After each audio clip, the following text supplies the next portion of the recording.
What's up, everybody? From the station that reaches the beaches, it's Rivet City Radio coming at you with an off-the-top production. Tonight we're doing a career retrospective of the cleaner, Kenny Omega.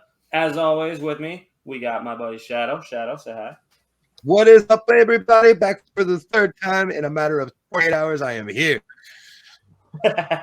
And joining us, as always, as well, we got Jamie Rose. What's up, everybody? Coming at you for the fourth time in 48 hours. We apologize. Me personally, I would like to apologize for the delay in this episode. I know it's been a long time coming. Everything was good. Everything was good to go. I had everything, and then I started dying again because that's something that I like to do at least once a year, apparently. So my apologies. I went through a nasty kidney infection, spent 5 hours in the ER waiting room. Just the waiting room. And then, it took a minute for me to recover. But we're here. We're back. We're going to get back on schedule now. And behind the scenes, you can't see him, but he's here. Scals is here as well. So everybody say hi to Scals. I know he's here. Monitoring the Twitch. Yeah, fuck Scals. So this is I'm kind of surprised that this isn't a guy that we tackled earlier. All the buzz is going around with Kenny Omega right now, potentially being one of the greatest to ever step in a wrestling ring. And we'll get to that part. We'll get to that part of the discussion a little bit later on. His match with Will Ospreay seemed to have just lit the world on fire, the world of wrestling. And we're kind of just piggybacking off of that, and we're just kind of, it's an interesting character to tackle because there's a lot of things, like I say every time we do this, I always learn shit that I never knew before. This dude has been all over the place. Like you think of a promotion, he's been there, I promise. The only thing that kind of confused me, he has the name Kenny Omega as his in-ring name. His legal birth name is Tyson Smith, which is like a pretty badass name, if you ask me. Right. It's honestly a pretty badass name. But Kenny Omega, growing up, was a fan of the WWE. He watched Saturday Night Main Event every single Saturday. And if he couldn't, they taped it. He watched it later on. And go figure, being a Canadian, he played fucking hockey. Let's just get that out of the way. Fucking course he did. And he wanted to have a career in hockey. Here's a fun fact for you that you might not have known because this has nothing to do with Omega himself. Right. But he grew up in Winnipeg, Manitoba, correct? Yes, same city as Chris Jericho. That is the murder capital of Canada. Fun. That sounds like a ton of fun. Yeah, so that's a fun fact for y'all. Been there. Has no thing as an airport. Fun fact, but it's definitely a fact, like, for sure. So yeah, go figure. He played fucking hockey. He actually had aspirations to be a professional hockey player until he discovered pro wrestling was something that he could get into a little easier. He does look like a hockey Canadians player, and their hockey. Canadians and their He looks like a hockey player. He does. He was a goalie, actually. Excuse me. Yeah, that explains a lot. That explains why he's fucking nuts. But anyways. Oh, yeah. So he decided to ditch the hockey aspirations and he decided to start training as a pro wrestler in his early teens. By the time he was 16 years old, he actually debuted. He had his first professional match for Top Rope Championship Wrestling. Never heard of it before. Throughout his time with Top Rope, never heard of them. But they're based out of Winnipeg. So throughout the time he was wrestling for Top Rope Championship Wrestling, he developed this character of Kenny Omega. And this character of Kenny Omega originally was like a Hawaiian surfer. And that kind of, that's the dude right there. And that kind of threw me off because I could not picture this dude being a Hawaiian or a surfer. Later on, he kind of transferred that, or transitioned that over to the gimmick that we see from him now, which is what's called, he refers to himself as an otaku, which I didn't know what that meant. I looked it up and did a little bit of research. Otaku is a Japanese word that describes people that have very time-consuming interests that consume their entire personalities as well. So anime, manga, video games, computers are very common otaku personalities. Definitely him. That's definitely Kenny Omega. He explains a lot. What's that? It explains a lot, considering, and I'm sure we'll get into this later on, but him. Ooh, excuse me, food's coming back up. He cosplays as like Street Fighters and stuff, so it makes a lot of sense. And he had a really big hand in making the AEW video game that just came out too. Fight Forever. Yep. Good game.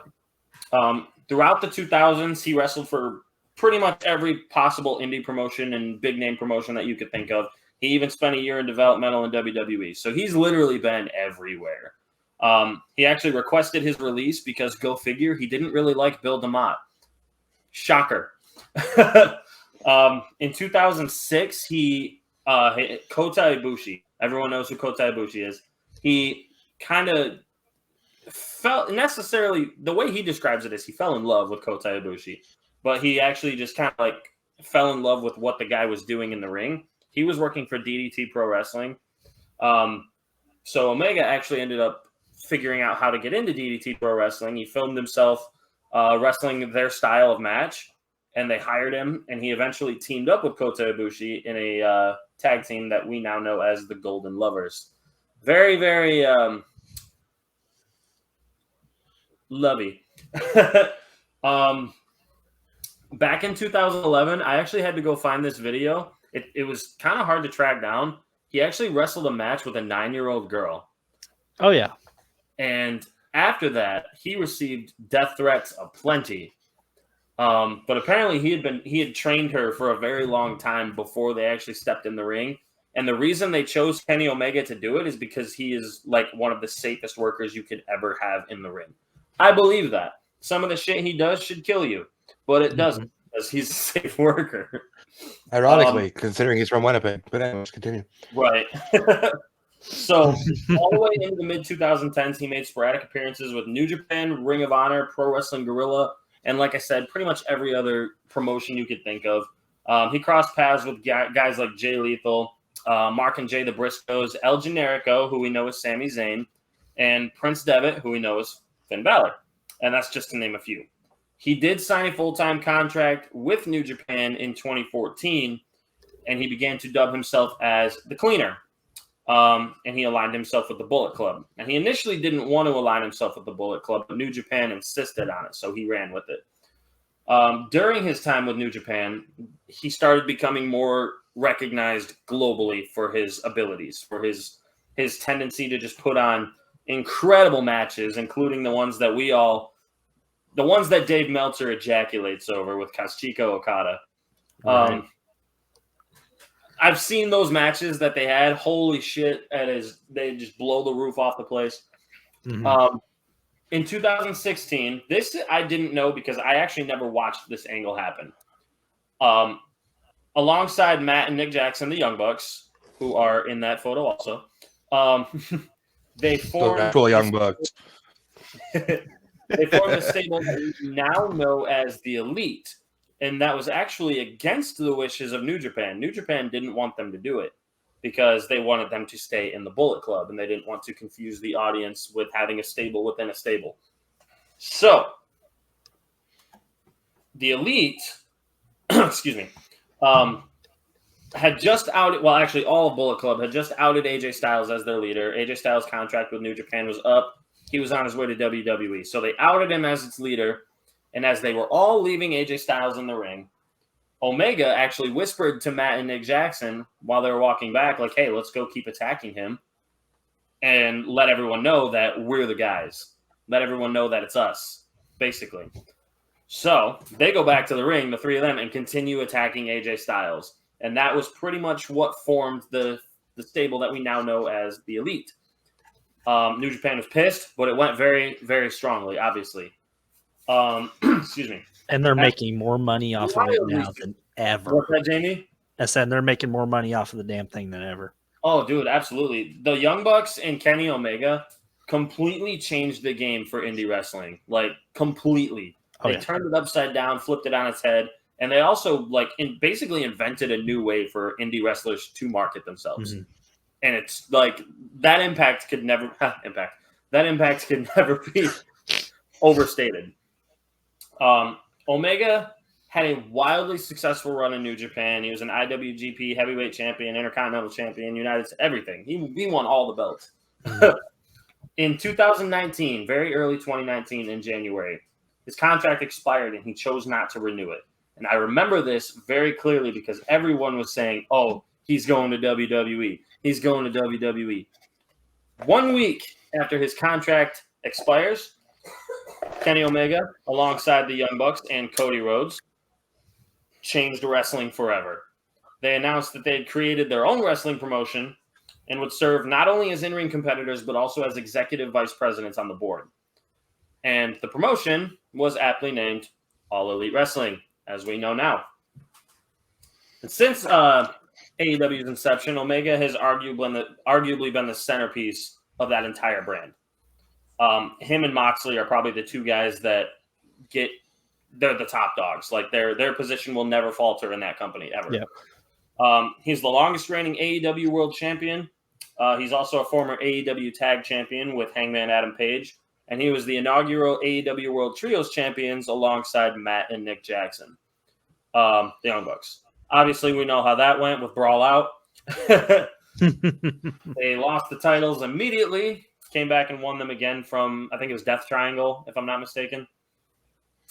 But when it comes down to it, Kenny Omega is arguably the most prominent and consistently booked member of the AEW roster. He was the most consistently booked and most prominent member of the New Japan roster out of anyone not named Kazuchika Okada.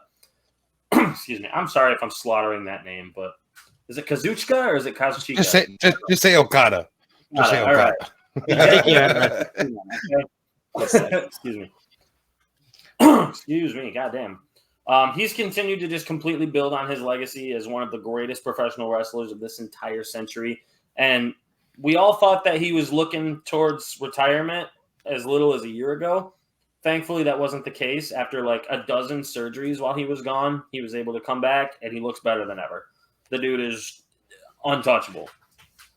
So I've kind of, as you kind of see, I kind of ran an abridged version of the whole career recap of Kenny Omega because there was just too much shit to cover. There was so much that this dude did that I can't even.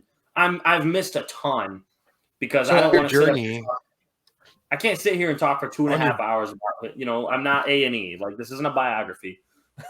So on your journey of Kenny Omega, did you discover if he worked for WWE at any point in his career? He did, yeah. He worked there in developmental for a year. Yeah, under Deep South. I'm pretty sure I said that. Shadow, just don't listen. It's okay. It's fine. You probably did. I was just mesmerized by these from Winnipeg. Right. So, this is where I feel like we're going to be taking up a lot of time, and this is what I really want to get into. And this is the roundtable discussion. This is my favorite part of these, and this is where we don't necessarily debate. We just talk and basically give our opinions on the guy or woman, depending on which wrestler we're tackling this week. Kenny Omega has been all over the world, every promotion you can think of. He's wrestled the top names on the planet multiple times over. And it doesn't even seem like it seems like he's not even slowed down even a little bit. So this one, I feel like it's not exactly a slam dunk for all of these aspects of his performance that we're going to rate here. But I'll start with the one that we're probably going to be pretty unanimous on, and that is going to be his in-ring ability. On a scale of 1 to 10, that's where we're kind of going. Shadow, take it away with that. Okay, well, clearly matches from the event. I think if you look at the top, you can see my fat head up there. Probably not. But I got to witness this match live in person. I was in the same room as this fucking match. So I'm going to just take this away for a second. From what I know of Kenny Omega and I've watched, his in-ring ability is second to none.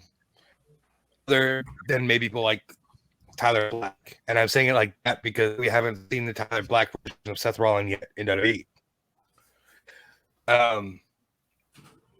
It's hard to argue that Omega, as he calls himself, and he's been dubbed the best belt team it's hard to argue that because he goes.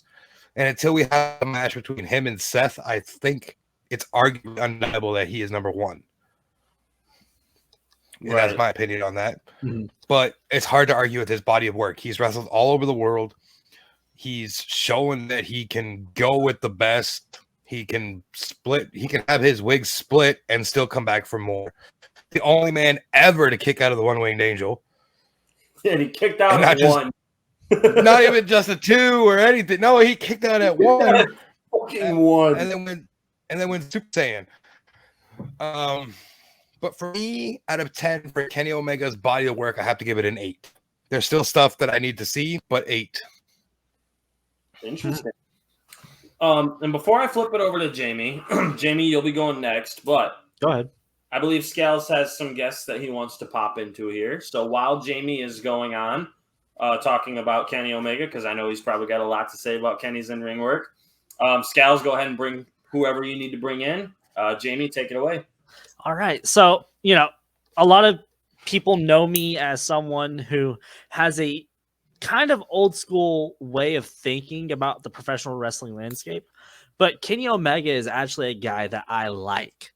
I've been a fan of his since his New Japan and ROH stuff. And I've been a pretty big fan. I mean, kind of, there's some stuff outside of the ring that I might not like. But other than that, his in-ring work, 5 stars on my scale, 7 stars if it was in the Tokyo Dome. But the guy could go in day in, day out and put on banger after banger, and just it drops your jaw every single time.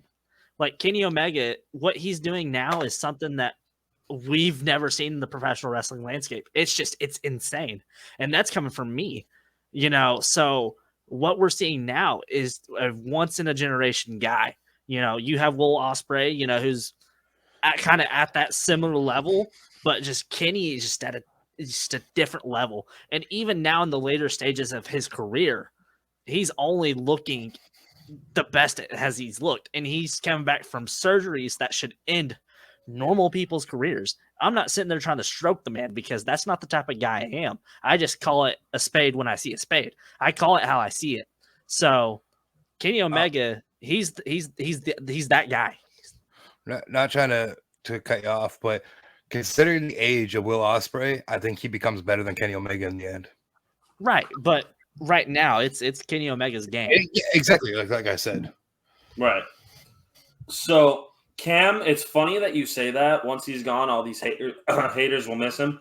It's funny that you say that because for the longest time, I was very adamant that Kenny Omega was nothing special. Everyone was ranting and raving about him, and I admittedly had not seen his work before. And this was 2016, 2017 when he was, going off in New Japan with Okada. I didn't see those matches when they happened. I saw them later on. I was very skeptical. I didn't want to believe that somebody that I've never heard of was so damn good. And as it was, I was wrong. I was very incorrect. Kenny Omega is, you can make an argument that he's the best wrestler on the planet right now. Like you could make that argument and make valid arguments for it. And yeah, he's that fucking good. And it was the same thing with the Young Bucks. I didn't want to like them either. I really wanted to hate the Young Bucks, but then I started watching them. Mm-hmm. I started watching them, and I started watching New Japan a little more. I started watching the Bucks. I started watching Kenny Omega. Dude, otherworldly talents, all 3 of those guys. Excuse me. I'm with you there. If they stay away... Oh, sorry. Yeah, no, go ahead. In my opinion, the Bucks, I understand they've all been at one point in WWE in some capacity, but not as proven wrestlers as they are now. No, as long as they stay away from WWE, yes, I understand WWE is the Mecca, but as long as they stay away, they'll go down as truly, arguably, one of the greatest factions and single wrestlers there could be. Oh yeah, absolutely. Honestly, the way that they've carried themselves professionally, for them, they've had their little scuffles, but like allegedly, as far as the way they handled their business in the ring and the way that they carry themselves on screen. Can't speak for behind the scenes because I don't know. I just think that whole thing was just a bunch of children fighting, but whatever. It's the Bret Hart, Vince McMahon shit all over again. Yeah, I just we'll get into that later. We'll get into that. In this show today, we will get into that. I made a point to do that. But when it comes down to it, I don't think I can accurately give Kenny Omega a 10 in his in-ring ability, which I hate having to say that because he is really fucking good, but he doesn't. There's been times where, like, I've never seen a Kenny Omega match that's bad. I've never seen him have a bad match. But there's been matches where there was no story being told, even though he is an excellent storyteller, but there was no story being told. It was just, hey, good wrestler and good wrestler wrestling. Let's enjoy it. I think they fell into that a little bit too much in AEW, and I think that has faltered my opinion. So I will say 9.5. But if it wasn't for those kinds of matches that just had no story and were just there to exist, it'd be a 10. But for sure. Wouldn't that necessarily not be his fault? Well, yes and no. I think that, yes, Tony Khan wants to collect wrestlers like they're toys. Everyone knows that. But the fact that he'll just throw a match at us and expect us to be like, hey, care about this. And then Kenny Omega trying his best, but still, I don't think anyone could make those matches. Yeah. I mean, I wouldn't put that on the wrestler is what I would say. I don't necessarily put it on him. I'll blame Tony Khan for that, for it not being a 10. Okay. As long as you're putting the blame somewhere. But I mean, when it's all said and done, I don't see a world where he's not in the conversation for top 5, top 3 maybe of all time. Mm-hmm. He's probably the greatest wrestler to never wrestle for WWE on the main roster. Yep. I will say that. Excuse me. Him and Okada, yeah. Yeah. I think Omega has made a much better legacy for himself than Okada in the last 3 or 4 years with AEW. Yeah, because he's, on American national TV every week, and he's been there, he's been in ROH, he's been exposed to a mainstream audience, unlike Okada. Right. Scals, do we have anybody waiting to join? Let us know before we tack on to the next area. Yeah.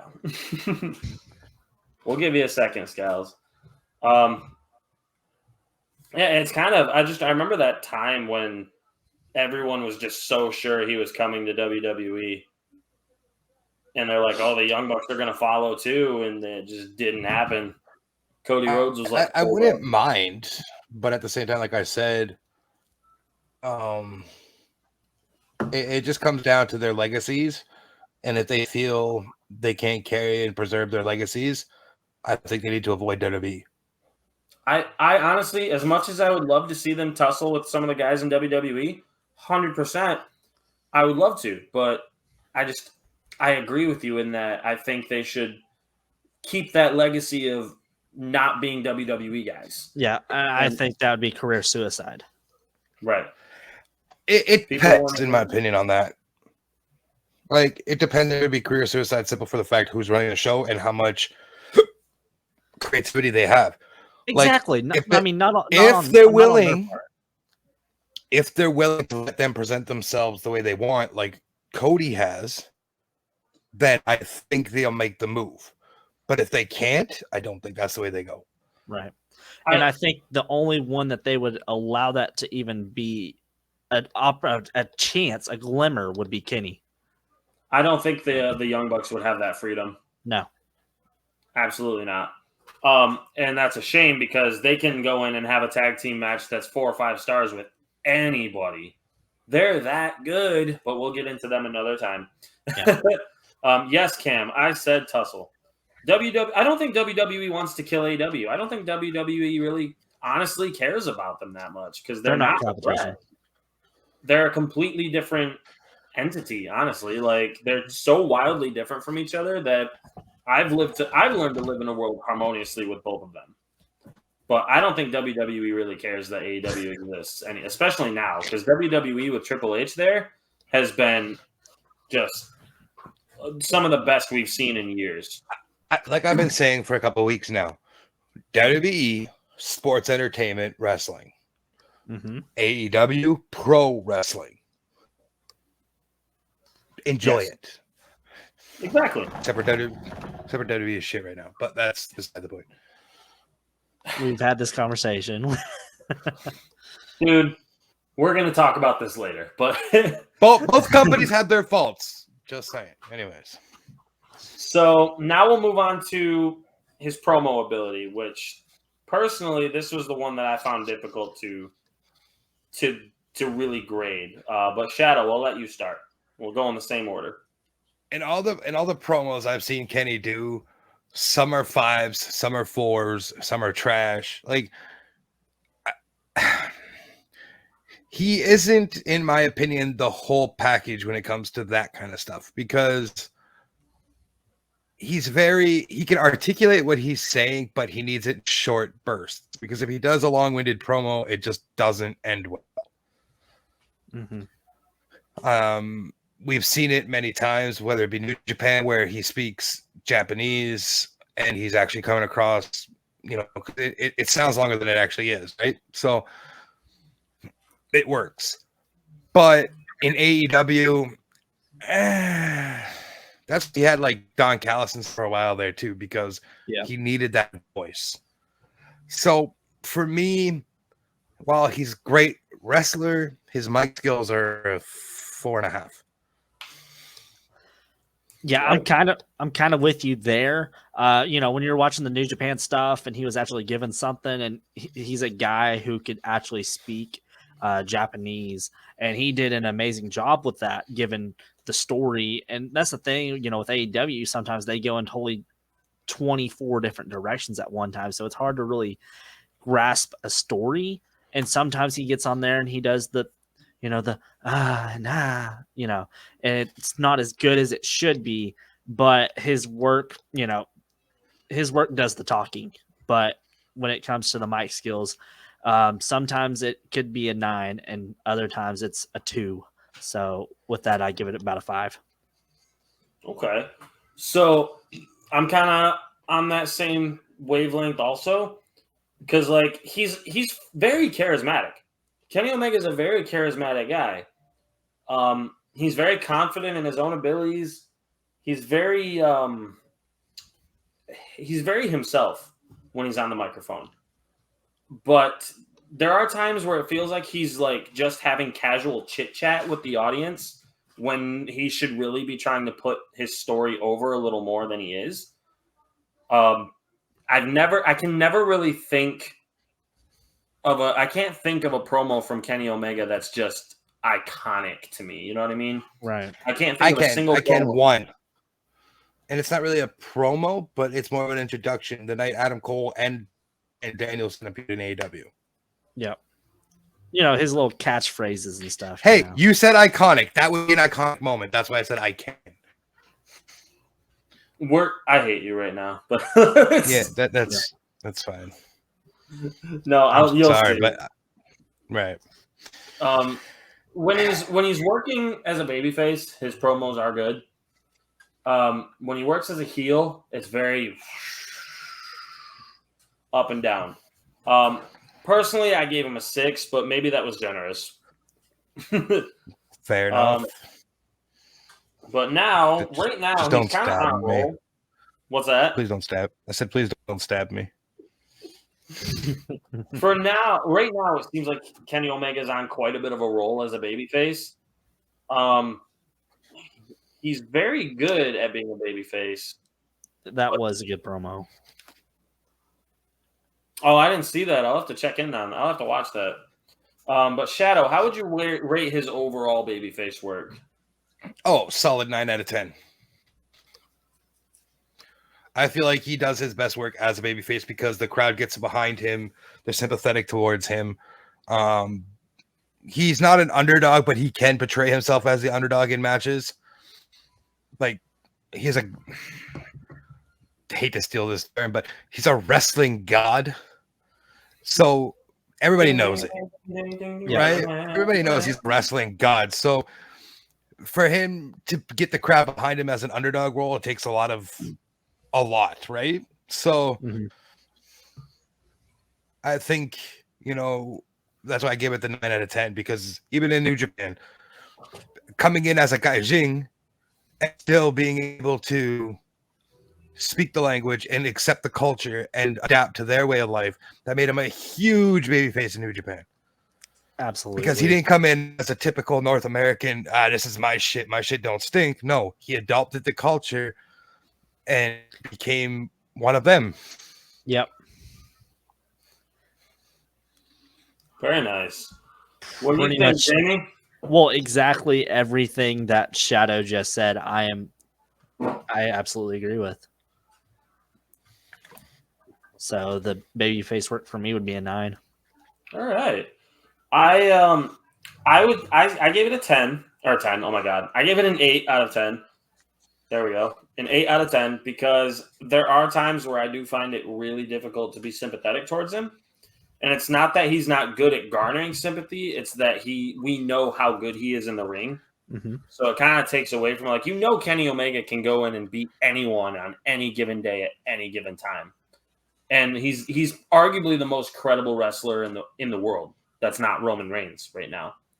Like anybody could. I mean, he can beat anybody that steps in the ring with him. And that kind of takes away from his vulnerability, I guess, for me. Because he'll lose matches. He just lost to Ospreay at Forbidden Door. He went on a huge losing streak when AEW first started. Oh, Shadow just got large. What is happening, Jamie? What are you doing? I didn't do that. I mean, I know I'm fat, but fuck. So real quick, before we move on to the next section, I believe we have a guest joining us right now. There he is. How you doing, man? What's up? So we'll let you catch up really quick. Little echo going. Echo. My God. Echo. Oh yeah. There's a pretty bad echo. Oh, all right. Technical difficulties. He'll be back after these short. Well, we'll let you continue when we come back, or when you come back. Okay. Right now we're gonna move on to Kenny Omega's heel work. Shadow. Depending, okay, as a singles, I'm not sold on it. I don't think he's great singly by any means. But when he's paired with the right partners, his heel work is almost untouchable. And that brings back in the Bullet Club into play. And that brings back in the Elite. And just them as a group, the heel work is next level because they'll go to the depths of whatever they need to get their point across as heels. Right. It's what you're about. Go ahead. No. Go ahead. I was just going to say that, during that run, especially during the pandemic with, Don Callis, and you had the Elite and all that, that was great stuff. But once you started bringing in, the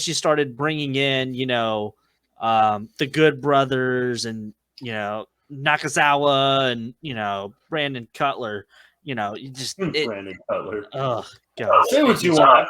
I love Brandon Cutler.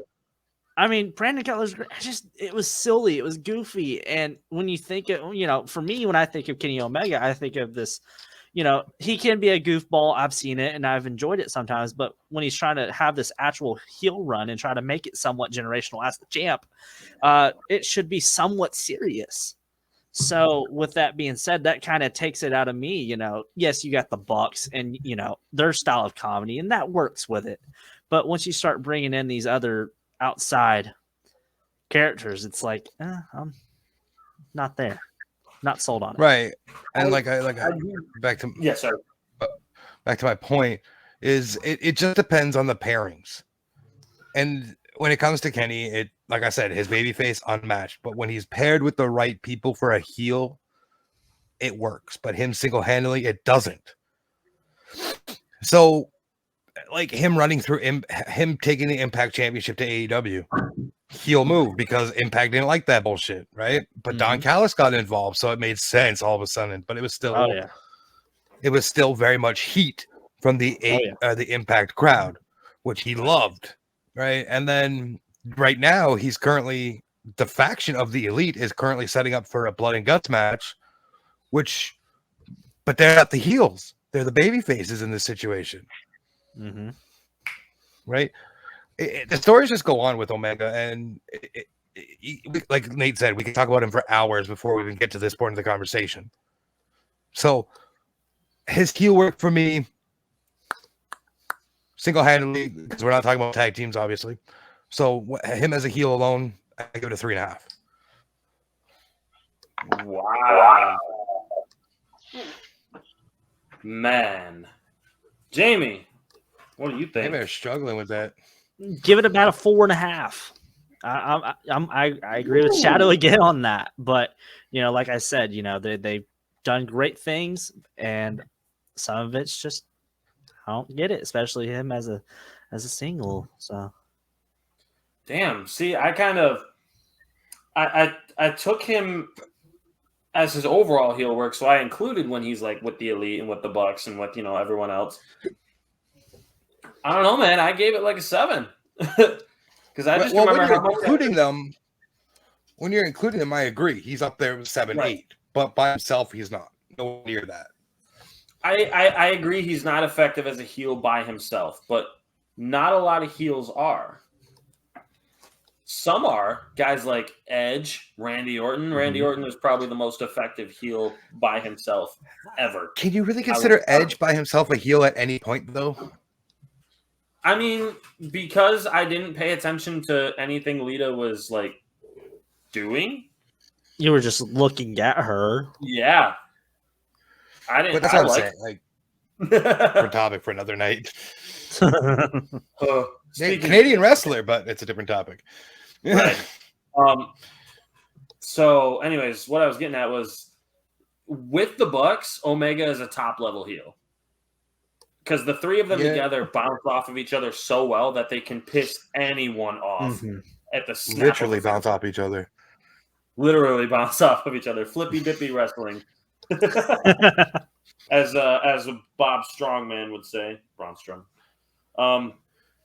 Yeah, I gave him like a 7. I think his heel work is good when he's with guys who are bringing him up more. Exactly.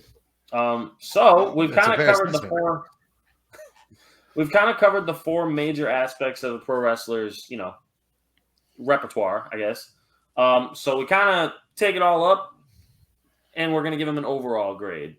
Shadow, out of 10, give me a Kenny Omega grade. Overall, because he's not even done yet, but on the cusp of being done, I give him an 8.5. Okay. Because he's in the latter half of his career, right? So it's easier to predict it. I mean, yeah. Hello? Damn. I mean, we don't even know how much longer he's got. Those surgeries apparently helped a lot because he had so much lingering shit that he was just working on, working with. He had a hernia. He was wrestling with a hernia for a year. Let's just hope he doesn't pull a Jericho in a Sting and just knows when to leave. I think he's a guy that has too much pride in himself to do that.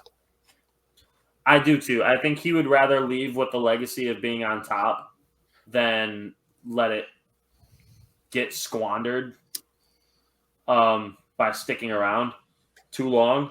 I think, again, this is a topic for another time, but I will just say I think Chris Jericho still has a lot of value to pro wrestling, but I don't think it's in the ring. Absolutely. I think it's as a manager I think it's as a manager, honestly. I think he still brings a lot of value being on screen, name power, draw power, stuff like that. But I don't think he needs to be in the ring anymore. But hey, while I see him in the chat, Mike, do you want to join and come have a conversation? Because I know you know a lot about Omega. So we have still some time that we have to fill in some stuff. So if you're around, hit up Scouts and come in. Yeah. Echo. All right, let's try to let Nightmare talk next time he comes in here. Everybody just be quiet. Maybe it won't echo. Okay, I'll mute my mic. Maybe it won't. I don't know. Hold on, don't go anywhere. What about now? Speak what you need to speak. All right. So what are we talking about with Kenny? Give So us we're gonna your. rate his- Oh, Nate will go.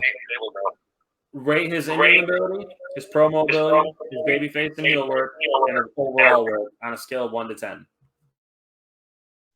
In-ring ability, out of 5, I'd give him a 5. His promo ability, it all depends on the storyline that he is given. So I'm going to give him a 3.5 on that one. Babyface, I ain't gonna lie, he is complete trash when it comes to babyface. I'll give him a 2. Heel work, it's 2 different things. New Japan heel, I'd give him a 5. AEW heel, I'd give him like a 4.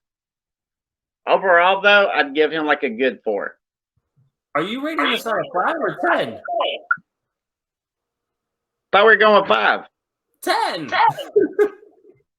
Okay. Then 10 in-ring ability, 7 promo ability. Heel work, I'd give him about a 9. And then his baby face, I'd give him about a 5 or a 6. Oh my gosh. Okay, mute yourself for a second. Awesome. Okay, so that was hilarious. We all got like, huh? I'm like, hold up, Nightmare. Oh, Hold God. up. Okay. Wait a minute. I don't know. Tell what me he's thinking, Cam, he didn't but I just want say that. some of it. So now we'll kind of go around the circle. We'll give an overall grade. So Shadow, we'll start with you. Is overall? Did we already do that? I think I said it. I think it was like a 7 or 8. I said, if I remember correctly. Okay, and then Jamie had not gone yet. No, I was gonna say he's at a 8.5 for me. Fair enough. Nightmare. Overall, I'd give him an 8. All right. Fair enough. So I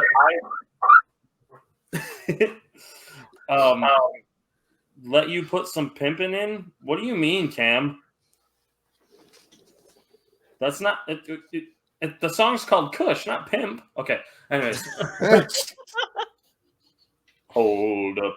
Wait a minute. Let me. I think Scal's got another guest in. Yep, he did. So let's bring in one of the very first people to actually be a part of the Off the Top Discord, Mike H. Well, welcome in, buddy. How are you tonight? What's up, man? How you doing? I'm doing all right, man. So, Nate, take over your questions. So, Mike, I think you've kind of, it seems like you've been watching pretty much the entire night from what I see. Yes, sir. So, I think you've pretty much gathered that we're doing it on a scale of 10. Go ahead. Talk about Kenny with us. Let's go. Let's hear what you got to say. So, originally, I found out about him through like a coworker, funny enough. I'd started a new job back in, I think it was like 2015-ish. And he always talked about wrestling. So I always kind of like picked his brain, like see what he wanted to talk about. And I heard him say Omega. And I'm like, wait, I was like, Kenny Omega? And he was like, yeah. He's like, how'd you hear about him? I was like, oh, I've seen some of his New Japan work. And then we ended up just starting a conversation about that. And I was like, all right. I was like, I don't think I've ever back then met somebody in person that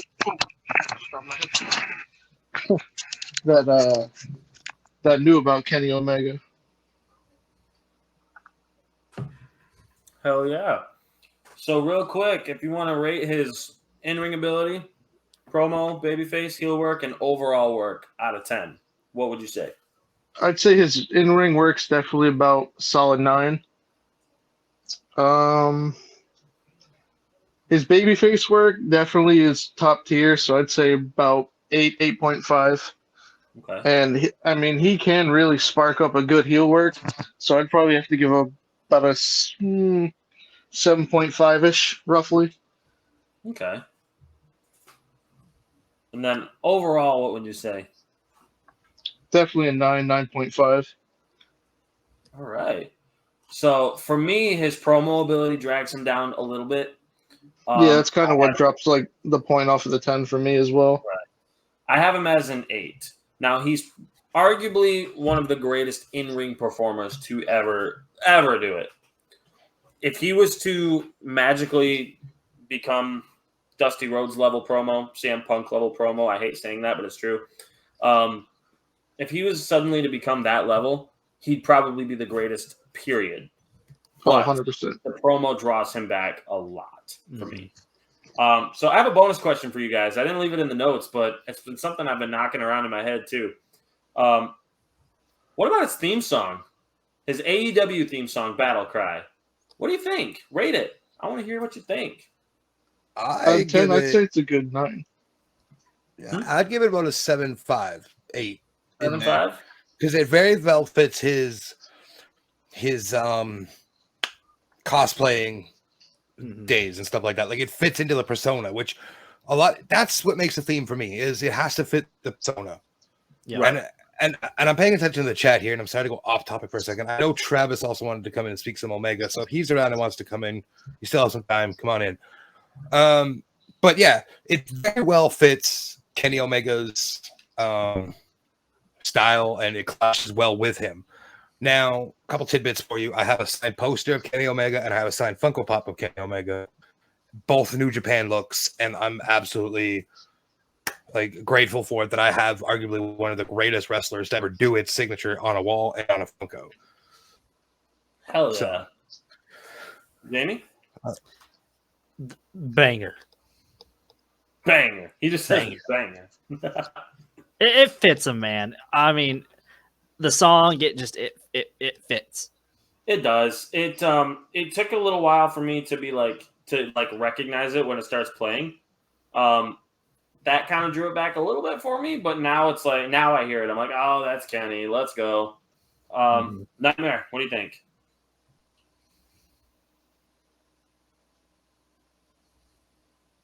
I give it an 8. I like his New Japan theme better. Yeah, I think I agree with that one also. Mike, what do you think? I'd say roughly an 8.5, just because it's so fitting for his persona. Right. It's one of those ones that just clicks with the person that comes out, like Triple H with Motorhead. You know, you immediately especially when he was making his return too. Like once that little intro hit, the crowd just went absolute bonkers. Well, the thing that blows my mind is that when he tore his quad initially, he was the most hated heel on the planet. And he was gone for 8-9 months, comes back to Madison Square. I think it was Madison Square Garden, wasn't it? When he came back? But it was early 2002 and the roof just blows off the place. Were you really, Scout? Scales, you were at the Rome Coliseum watching wrestling. Shut up. I will say this before we start hanging out with Travis a little bit. Did you guys know that he also has a 4-win, 3-loss mixed martial arts record and has been in the arena of battle with one Dan Severn? I didn't know that part. I knew that he was trained in Brazilian Jiu-Jitsu. I didn't know he actually actually competed in martial arts. That's pretty cool. Well, it started with, just an angle at, some indie wrestling. And, of course, you're going to have Dan Severn there doing his merch table, whatever the hell. Then they get tied up, and that's an official thing, whatever you look at. And then that turned into 6 more bouts and ending up with 4-3, win-loss records. So. Right. Travis, how you doing, buddy? Doing good. Why don't you walk us down Kenny Omega Lane? Well, here's my thing with Kenny Omega. I can't say much because I never really watched the guy. The only time that I really watched him was when he had that, what's it called? The lights out match that he had with Moxley. Mm-hmm. That's the only time that I really watched the guy, and except maybe a few times on Dynamite. So I can't really say much. I mean, he's good. He really is.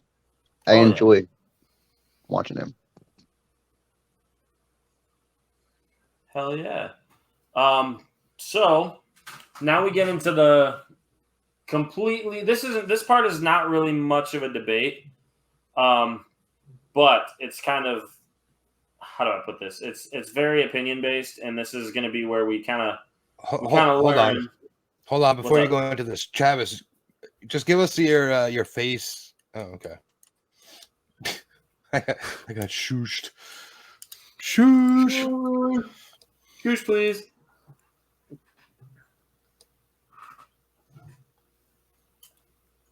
Okay. Okay. Okay, bye, Travis. Okay, so we're going to talk about like our favorite Kenny Omega moments and matches and things like that. So we'll start with your favorite moment or promo. Shadow. That ain't even fair because we already know what mine's about to be. And that is the Forbidden Door match that I got to be in the same room for. Arguably, that is my favorite moment because everything else he's done great, yes, but I was in the same room as this match happening. Right. So that's mine. Fair enough. Jamie. So my favorite Kenny Omega match was actually at Moment or promo. Okay, Moment. Shadow kind of screwed it up. Okay. So my favorite was when my that Tiger never. favorite moment was when they kicked AJ Styles out of Bullet Club, and Kenny emerged as the new leader, and then formed the Elite. Yes. Nightmare. Okay, mine was when he won the G1 Climax, just because he showed that he wasn't just a super junior anymore. He could actually go with the top dogs. It was his defining moment. Hell yeah. My wife wins the G1 Climax too.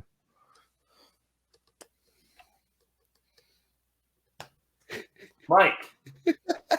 I gotta kind of agree with Jamie on the Bullet Club one. That is definitely one of the top tier moments.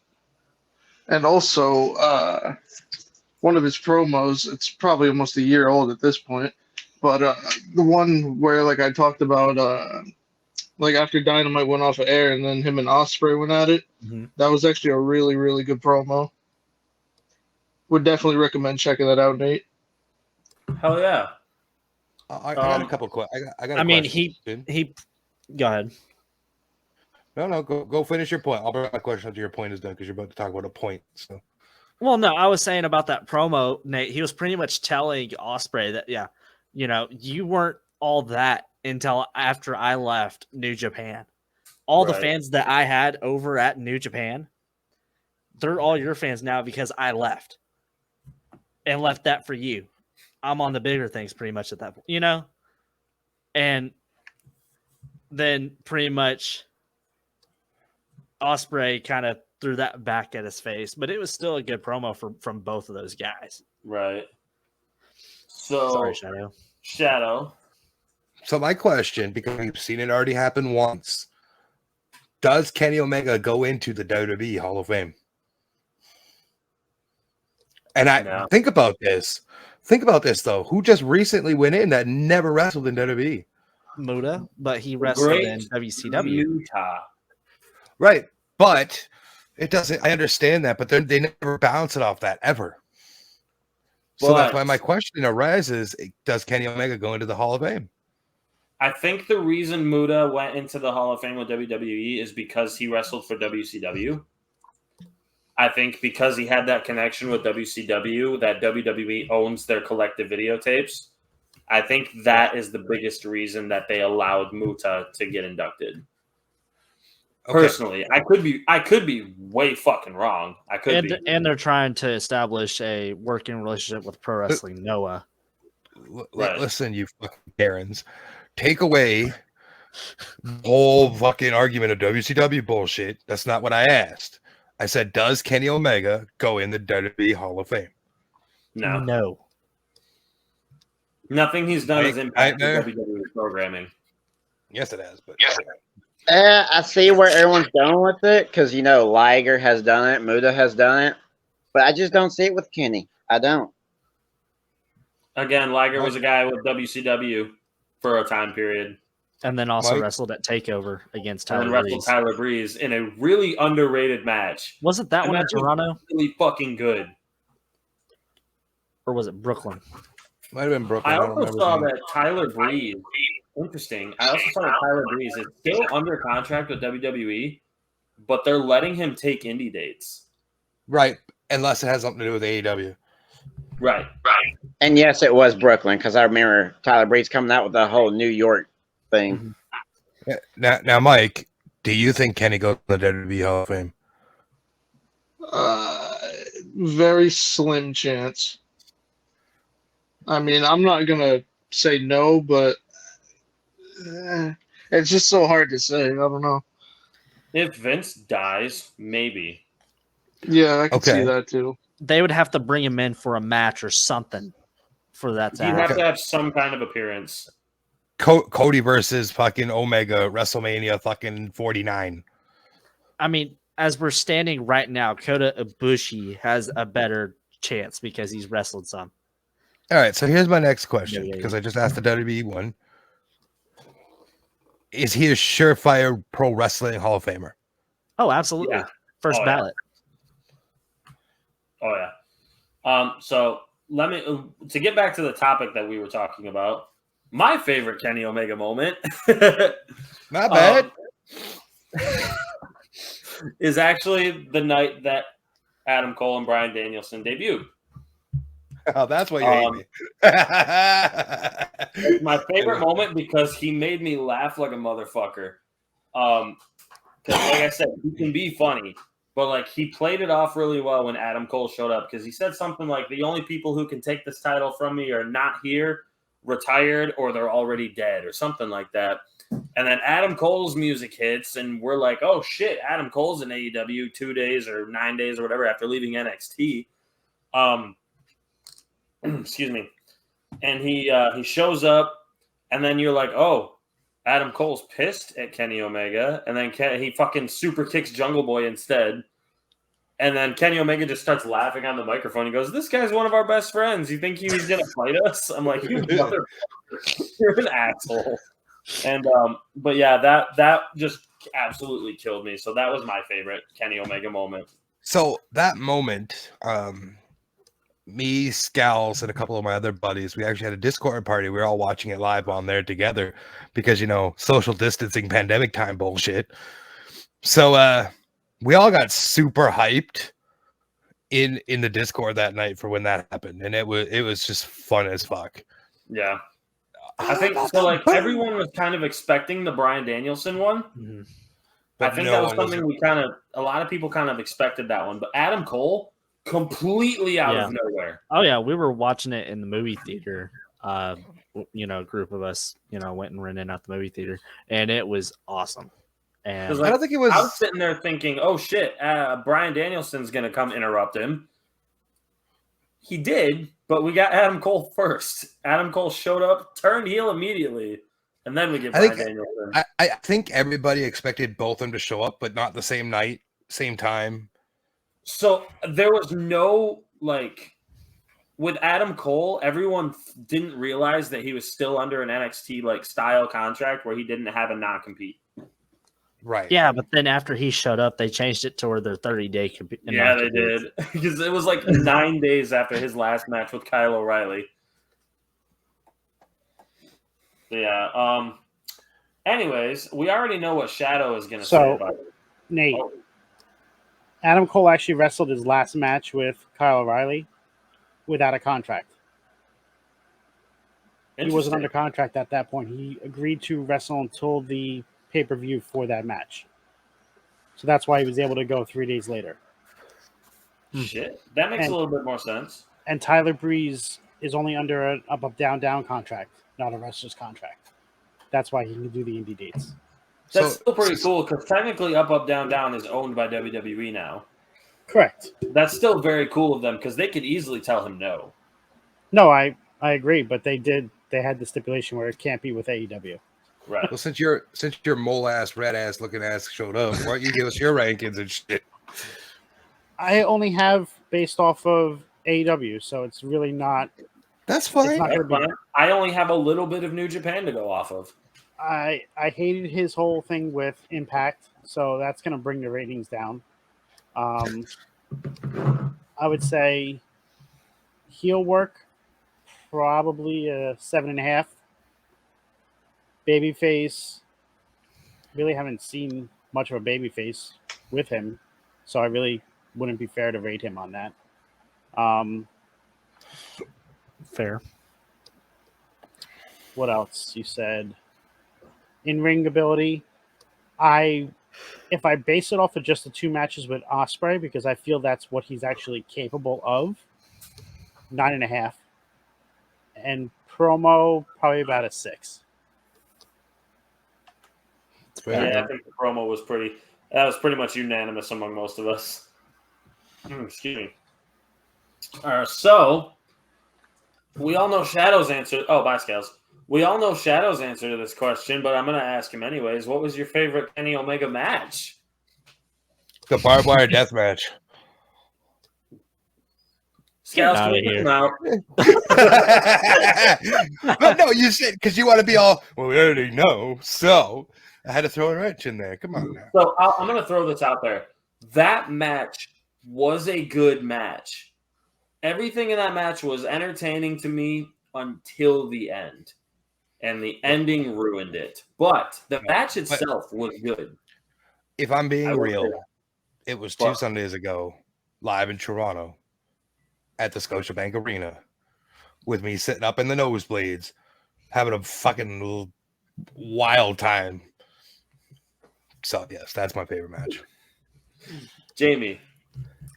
My favorite match is actually when he defended the AAA Mega Championship it was Triple Mania 29 back in 2021, where he defended the Mega Championship against Andrade El Idolo, who, when I think it was, gosh, yeah, and Andrade had Ric Flair at. See, he's like a mole man. He just shows up. Oh my gosh. That was a very good match. I actually watched that match too. That was really good. I forgot Yeah. about that one. I didn't watch it live. That was I watched my it favorite later, match. but- Anyway, Scal's back with the news. Nightmare, what do you think? It's a tie. It's either the first Okada Omega match, or it's a tie between 2 others.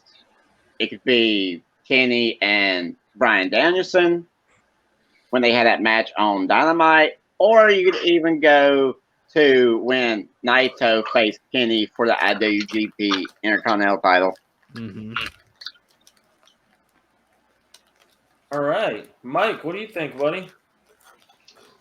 I could give a list of a few, but I'd have to say like one of my definite top 3 is the one that he had to win the U.S. title. Who do you face in that match? Earlier this year. Didn't he take it from Ospreay? I'm almost Oh, positive. so earlier this year, the Yeah, first the one. Yeah, the one he had At in Wrestle, Japan. at Wrestle Kingdom, The one I wrestled. Yeah, Yep. that match was insane too. the one that all Else? had to stay up till 4 a.m. to watch. Yep. Yeah. Scals, what do you think? It's the Forbidden Door match. Really? You're damn Okay. right it is. All right. Like I said, I really haven't watched much of Omega, but the actual storytelling in that match and Oh, yeah. everything involved with it, the only one that would come close would be the first Ospreay one, and I didn't see that one live. So you kind of miss something when you watch it on a replay. Yeah. So with that it was really difficult for me to pick something besides Osprey Omega. So I actually, in my head, I took that one out of the equation because that's just not fair. Which one? My favorite Kenny Omega match that I personally enjoyed watching the most that wasn't Osprey Omega was probably the tag team match where he and Adam Page defended against the Young Bucks. If you have not, is it AEW Revolution 2020, I think. If you have not seen that match, go back and watch it. There's so much intense storytelling. It is an incredible match from start to finish between four of the greatest workers on the planet who are also best friends in real life. So like it clicked. Everything made sense. Everything served a purpose. Go back and watch that match if you haven't watched it. It is probably my favorite tag team match in AEW's history, which they've had a fuck ton of them. So that was my favorite. So what do you think? And I think this is where we might be unanimous, or at least close to it. What do you think would be a low point for Kenny Omega's entire career? Shadow. Probably the beginning of his AEW run, to be fair. Jamie. Deep South. Working for WWE? All right, we must be wrong here. Nightmare.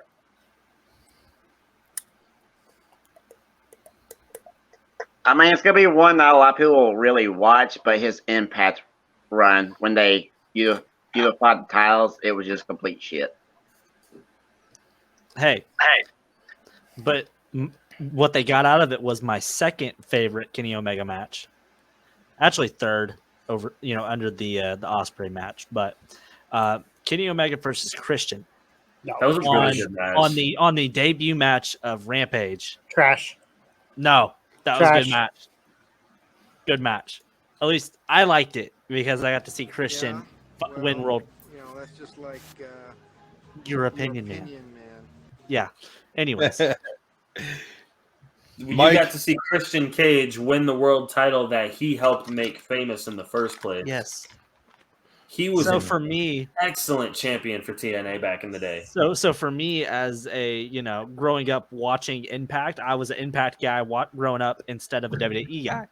So in the future when we do a career retrospective on like Kurt Angle, that's what had me going, especially in that match because I'm a TNA guy, or at least was. So we finally figured out what's wrong with you. So Yes. when I was, it's funny that you mentioned that because when I was growing up, I was a TNA guy too. I mean, I wasn't over WWE. I still watched WWE more, but I was watching TNA as much as I could. There were nights. There was actually a time period when Impact Wrestling was on the same. It was on Monday nights. Mm-hmm. So I would actually flip back and forth between Raw and Impact because Impact was so different back then. They had that 6-sided ring. They had the X Division matches. It was just different. 6-sided ring never should have left. Never. And it's Hulk Hogan's fault that it did. Yep. But that's another discussion for another time. Way to ruin another wrestling organization. He tanked. He's the reason Impact doesn't have a regular cable TV deal anymore. Yeah. Yep. He tanked that company. Anyways, another discussion for another fucking time. Hulk Hogan sucks.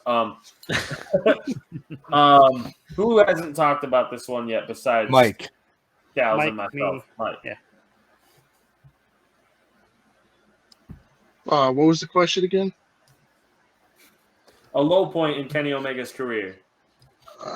I'd have to say probably some of the Impact run and then like a little bit of the beginning of his AEW start. Fair enough. Fair. Gals. Everything to do with Impact. Oh my god. I hated him with Impact. It was AEW just abused them, used them, and then tossed them away like they were garbage. Fair enough. So I think the low point for Kenny Omega's career, and then maybe it's recency bias, but it's definitely the post-media scrum brawl at Brawl Out. The alleged It was very childish of everyone involved. I don't really care who was at fault for what. Very childish CM for Punk. everyone involved. Fuck CM Punk for that. I agree. But for what it's worth, I do think CM Punk has the basis for a stellar heel run to close out his career. Because everywhere but Chicago, he's getting booed like a motherfucker. Right. Oh, it was fun booing that fucker. Which is why they go to Chicago 46 times a year. But Well, anyways. Shadow, you out of 46. lighter fluid, bub? I was just flicking my lighter to my lighter, dude. Oh. I just hear you just. Yeah, I was So- just flicking it to flick it. So now we kind of – this is the part where we kind of play the what-if game. So, like, as far as dream matches, Kenny Omega's kind of a guy who's been in dream match after dream match after dream match. You know what I mean? Like, that's kind of one of his big things. He's the dream there's a match lot that machine. but because he hasn't set foot in WWE on the main roster with the guys that are there now, I think there's a ton of opportunity that we could have for other dream matches. Shadow, what are some dream matches you'd like to see with anybody? Anybody with Kenny Omega. When it comes to WWE, there's only one I want to see, and that's him and Seth. That's Fair the enough. only one from a current. Now, if you go back, I'd like to see him versus Jericho in his prime. Jericho Prime versus Omega would be something to watch. Oh, yeah. Right. Shawn Michaels in his prime versus Kenny Omega. Shawn Michaels versus anybody. This might seem off, but Lex Luger against Kenny Omega. Is it the hair?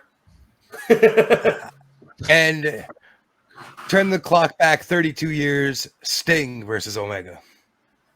I would love that actually too. So those are mine. Jamie. Mine would be Seth. Seth? Cam says Macho Man. I think that'd be a good one too. And, Hell yeah.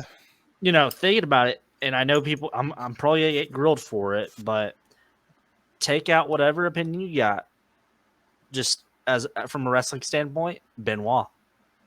Ooh. Yeah. That's fair. Yeah. Shadow, did you say hell yeah when someone said Macho Man? Yeah, I did, man. Imagine that. I think you meant to say, ooh yeah. All right. Fuck. Nightmare.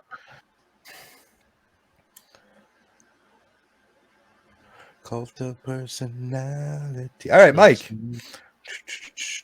Mike. I'd have to say Prime Orton or Prime Edge. Ooh. Another Prime Canadian. Orton. I like it. Gals. Shut up, Sean. I'm honestly surprised no one said it yet. Gunther.